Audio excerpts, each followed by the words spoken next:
Nithyanam, this is Ma Nitya Sarvamangalananda, bringing Paramahamsa Nithyananda Swamiji's blessings to all of you today.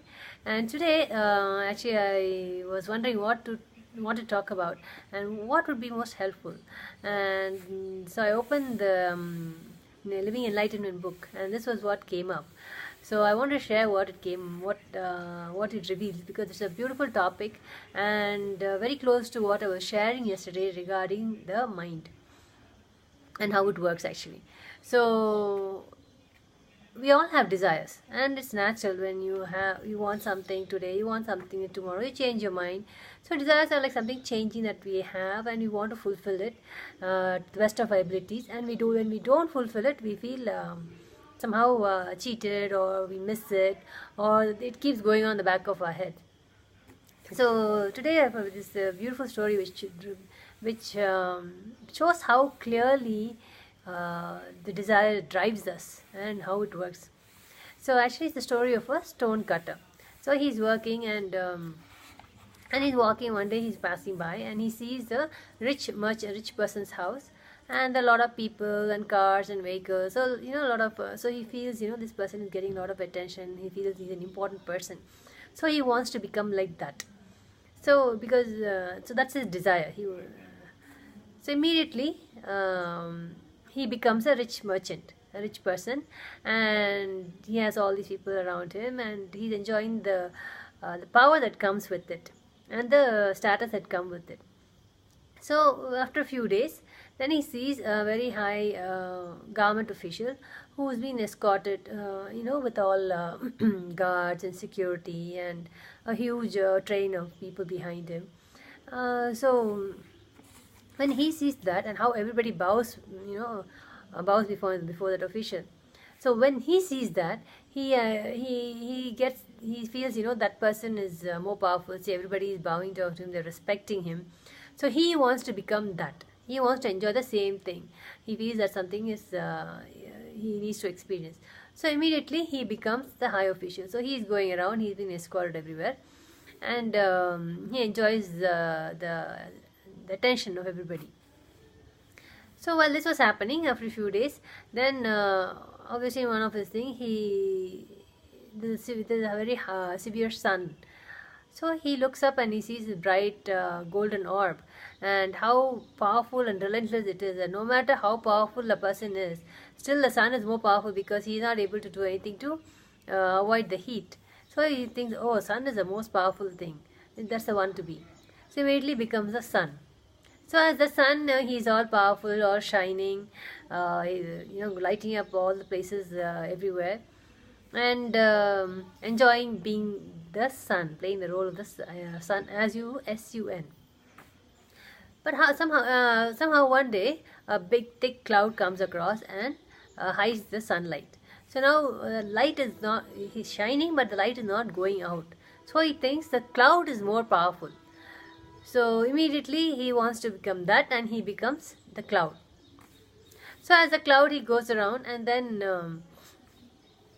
he comes across different things, and he then he finds out. Then he goes through, comes to a mountain, a very tall mountain, which this cloud cannot pass through. So then he realizes the mountain is more powerful, because it is able to stop what he thought till now was a very powerful being. So then immediately he wants to become the mountain, and he becomes a mountain. Then suddenly he hears a noise of some machines, and then he sees people sculpting the mountain, they're trying to carve something out of the mountain, cutting the mountain. So then he realizes they're going to carve the mountain. So the stone cutter is the most powerful. So he's back to square one. So this just shows how desires work and drive our lives. How we jump from one to another, and we end up with the same, coming back full circle, only to realize what this shows actually is that you want to something, and you always see something as greener on the other side. Once you go to that side, then something else looks greener. So you just it keeps just driving you. But actually there's no such thing as something being better. because we are all part of existence. We are all sons of immortality. We are all born of this existence. So we contain everything that we need in ourselves. So we have fulfillment into ourselves. We just need to realize it. So that is what a guru, a master shows us. That is what is the Atma Jnana.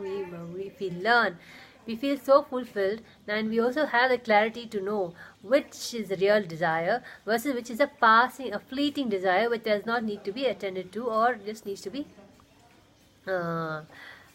fulfilled, and but without losing the main focus. So when this happens, when we are able to see with clear eyes. Without eyes, if you wear if you wear glasses which are shaded, if you're wearing through red lens or something, you see everything looks red, or everything looks green if you're wearing green lens. But seeing the eyes with clear eyes, seeing the existence as it is, the reality as it is, and enjoying the beauty of it is what is sannyas. And this is a statement that sannyasis make, that they are ready to do that, to see the world with clear eyes, to not to be using any colored lens and getting carried away with it, and seeing the beauty of existence as it happens. Existence is life is transient, but having the clarity to see it and respond to it and handle it is what is sannyas. So just wanted to share this beautiful story and the ideas it revealed just with one small story. And how and what is sannyas? Sannyas is just a statement. Nothing changes in existence, but the way you see it, the way you view it only changes. So that is what is taking sannyas means. So yesterday someone was asking, the other day when we were talking about sannyas, someone was asking, is it possible for grihasthas also? Yes, it is possible if your family and friends are able to understand this and support you in your work, support you in this effort. Because the traditional Vedic lifestyle, if you see, we had rishis and enlightened masters who were grihasthas. How was it possible? They didn't have to take sannyas to be enlightened. It is not impossible, but it means that your family, especially your spouses and children, should have these. You should have these, develop these ideas, and be willing to live with it, to support you in it. And only then that can happen. Because as you just saw how the mind, how a desire, the way we look at it will be so different. And if you have such conflicting ways of looking at it, then you will have a conflicting way of looking at it if you are not aligned on the ideology and the life approach you want to have. So that is the reason why many choose to take, many feel sannyas is better. But sannyas is just more than that. But only if you take the first step, you will know it. But ultimately, I will be sharing more of these stories and more insights into what sannyas is and how this clarity. So the first step they take is to start clearing the lens. And the more clarity you get, the more fulfilled you feel, and more of that energy you're radiating, which is what people come across. When people feel and experience that energy of existence that you start radiating. So I hope you found this enjoyable. If you did, and if you have any questions or any doubts, please leave a comment below, and I will get back to you with the answer. Thank you for listening. Nithyanandam.